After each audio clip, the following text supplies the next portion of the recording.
face today. Okay. We should be streaming right now. All right, let me check it. I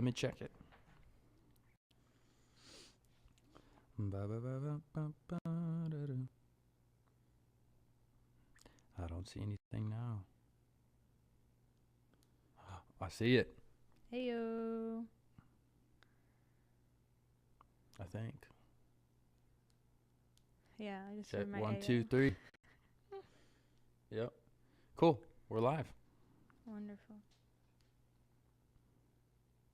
Let me go share real quick.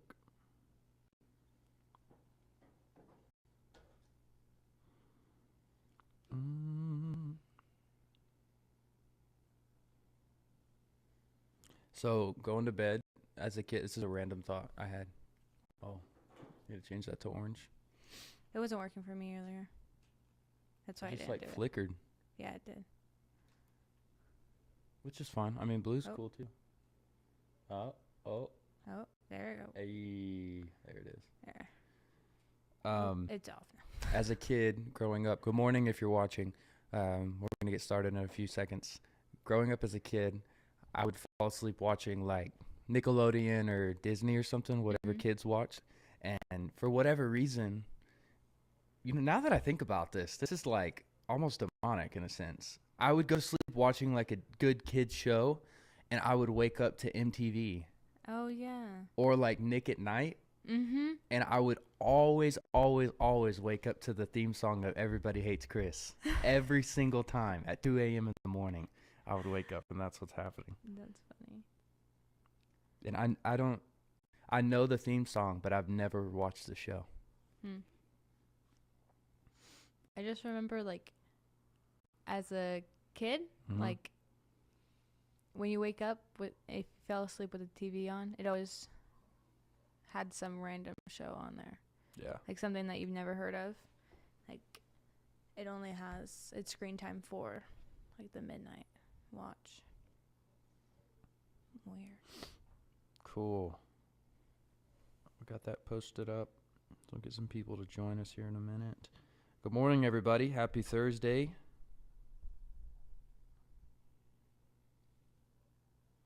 We have one viewer, I think that's me. or me. I see two. It's not even viewers. counting us. Oh. Last night was a good night.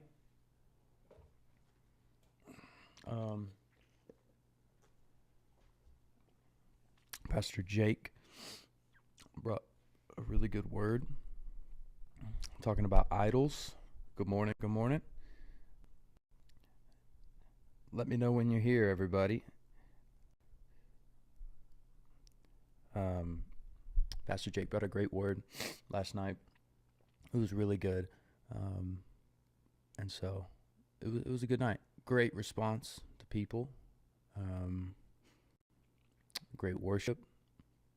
So we've seen it all year long, but it is super refreshing that we have a team that can facilitate everything, in a good way. That it's hard to replace Dad, of course, but it's good that we have a group of people and a staff that supports the group of people that can lead and do that and do a great job. So we're super thankful for it. Good morning to those joining us. Hello, Aaron. Is that my boy Aaron, or is that another Aaron? There's only one Aaron in my life. Good morning. We're just getting started. Thank you for joining. It's going to be a good episode today. We have a lot of questions, but don't forget, those of you guys that are watching us live, drop your questions down in the comments below. We'd love to get to them and answer them. Let's see here. I got to stop umming. I'm just not on a roll yet. I feel like I just woke up. You'll get there. I will get there. All right, so this morning's a little different. For those of you joining us already, there will be more people pile in as we get moving. But this morning, Pastor Sheldon and my mom, Pastor Sarah, are out of town. They're on vacation, and so they're enjoying their time off and having a great time. I actually have not heard from them at all, besides 3 pictures they sent yesterday, and I commented back and said mid. Just kind of a joke we do when my parents are out of town. Anytime any of the Riley family is out of town, we always send pictures randomly and flex the one part that makes everybody jealous. So whether it's like, it's really only two things. It's either views or good food. Yep. That's our two things. And so when we try to flex, not to the public, I'm not saying that, but within our family and mess with each other. So we got pictures of views of the beach yesterday, and it was really cool. Good morning, everybody. Drop your names down in the comments. Let me know you're here. I would assume this is a lot of people from the church, so we're super happy to have you here this morning, and I hope that you find something that invokes change and growth in your life by the Holy Spirit. And so we're going to go and get started. I was just saying Pastor Sheldon's not going to be here today, so it is me, Pastor Jordan, and then we have special guest, my sister. Hello, guys. Glad to be here. So we're honored to have her here today. She's going to help out with questioning, adding on to some things here and there. And so it's kind of cool. We have like the producer view, something we've never done before, but I think it looks kind of cool. So if you have any questions, guys, don't hesitate to drop them down in the comment section, and I would love to get to answer those as we can. All right, Jenna, I think we should just go ahead and jump in. And then as we get started, then people can throw in some different questions that they have. Yeah. The first question I have is, actually, did you want to talk about what happened in Odessa yesterday? Oh, yeah. Yes. Although a lot of my source has been through you, only because I have really stayed off social media, so I'll get on and do some research on it. But it's the one thing that I can think to share about it is it's awful. You know, a young kid, young boy, to go and do something like that is in my home we use the word like astronomical. It's just beyond what you would think or you could imagine. So condolences to the family. I'm praying for the father and for the daughter, right? It's horrible. It should never happen, guys. And that stems from what we're doing in our homes. You know, I don't know what that young man's situation was at home, but I can promise you that if he was raised with the Lord and there was some different foundations underneath his feet, that this would never have happened. So we have to do better. We have to do so much better, guys. We can't allow things like this to happen. It's unbelievable. That we have a how old, a junior high or high school? 15-year-old boy. 15-year-old boy that goes and slaughters half a family. That's unbelievable. So I don't have a whole lot to say about it just because I don't want to speak uneducatedly. I don't know all of the details, but I do know the gist, and it's no good. And so let's see. Aaron asked a question. I'm going to go ahead and answer his questions before we get in. Guys, for those of you joining, make sure you drop a question down below. I'd love to get to it and answer. Aaron asked, one thing that you wish more people understood about church life?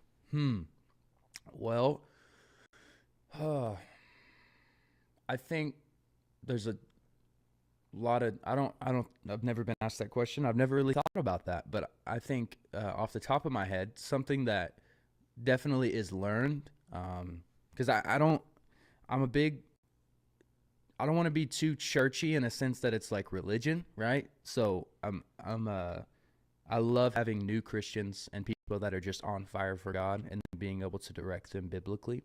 That's what I love, and we have a lot of that at Elevate. I would say too, maybe a dream would be that we have more of a church culture in a sense that we understand why we're here, we understand what we're doing, and that just comes with time and growth. And when you're at a church like Elevate that's growing at a rapid pace with a lot of new Christians, a lot of converted Catholics and different religious backgrounds, you kind of get this pile of, it's like a melting pot, like Pastor says, of different people and different backgrounds, different ethnicities. And so, it's hard to, as a kid who grew up in church my whole life, that's all I've done. It's hard to encompass in words all of the little things that a little bit of culture for somebody would go a long way. Perfect example of somebody that you guys may or may not know is our guy on the staff named Jake Solis. Jake Salas was on fire for God, wanted to work at the church desperately, but had zero idea what it was like to be in church. And so, it took some time. So what's funny about Jake is we brought Jake on to be a media director.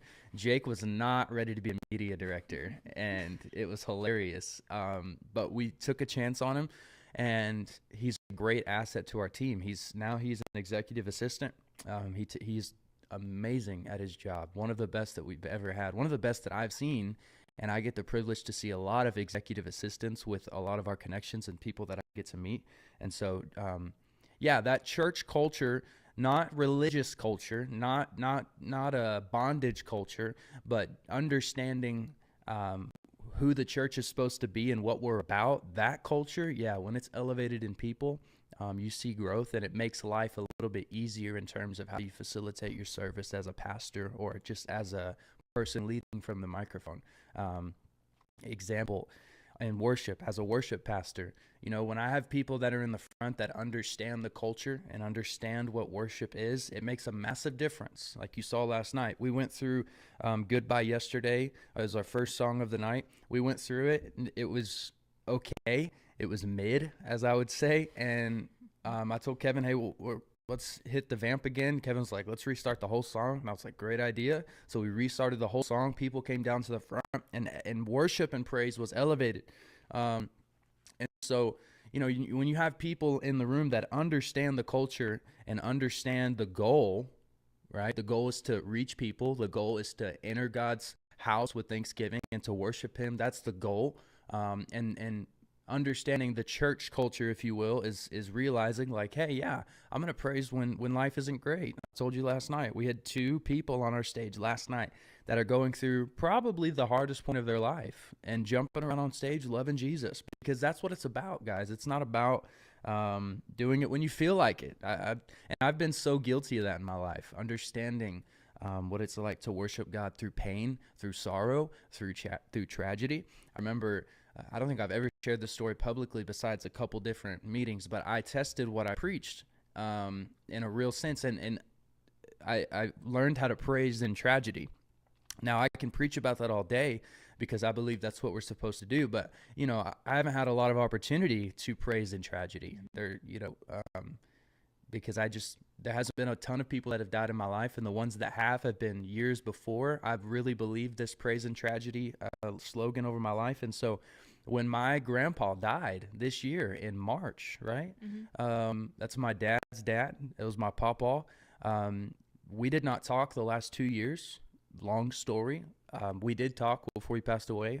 I got word that he was in the hospital and that he was not doing very good at all. And so I was not going to go. I was not down to visit. I just said, you know what? And he was a good grandpa while he was my grandpa. That was kind of the mindset I had. Just a very unforgiving, holding grudges, upset, all for something that is not worth it. And I was in prayer leading worship, and God wrecked me. I remember I couldn't sing the last 2 songs. The crowd began to sing the songs for me because I was weeping, and it was God convicting me to go visit him. So I got off stage and went straight to my dad and said, hey, I need to fly to Houston. And I remember I took Jen and Jace with me, and we went and saw my pawpaw before he passed away. And so anyway, saying all that to say, the praise and tragedy happened because he didn't die right there. He died probably 4 days later when I was back in Midland. And I remember I was getting ready for work. I had just gotten out of the shower, and I saw a text message on my phone, and it was my dad. He said, hey, are you awake? And I thought, interesting. And I happened to walk through the kitchen to grab some coffee, and I saw his truck out front. And so I knew. And he came in and talked to me and told me. And it was really hard, especially for him. But I remember he said, hey, let's go to breakfast as a family. I want to spend some time. I said, okay. So on the way to breakfast, I was in my truck driving to the restaurant, guys. And that was the moment. This sounds cringy, but it's only cringy until it happens in your life and you watch it work. I'm driving in my truck on a neighborhood road, and I hear the Lord tell me, praise. Mind you, anytime somebody has died in my life, I'm a person that I never cry when I'm supposed to. Does that make sense, right? I'm an awkward, emotional person sometimes. And so when I'm supposed to cry, I don't. I remember when my wife was walking down the altar, I had such pressure to cry that I couldn't do it because I knew. And everybody put pressure on me. And I said, y'all better stop telling me or I'm not going to cry. So anyways, when I've had 4 fairly close people pass away in my life. And every time it's happened, I get very low. I'm not overly emotional. I'm just very quiet, almost like I'm in shock for a few days. And that's how I felt. And then I hear the Lord tell me, praise in the truck. And I'm like, ain't no way. And so immediately my mind goes to, well, I don't even, like, what kind of praise? Like, I could turn on some praise music. Like, that's cool. And I vividly remember the Lord was like, no, praise like you do on that microphone on Sunday morning. And y'all, it was awkward.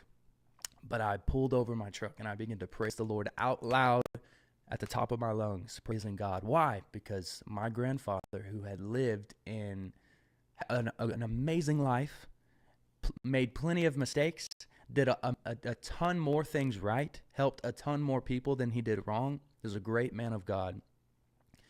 But I was celebrating and praising God because he was with him in heaven. And I know that's where I'm going to be eventually.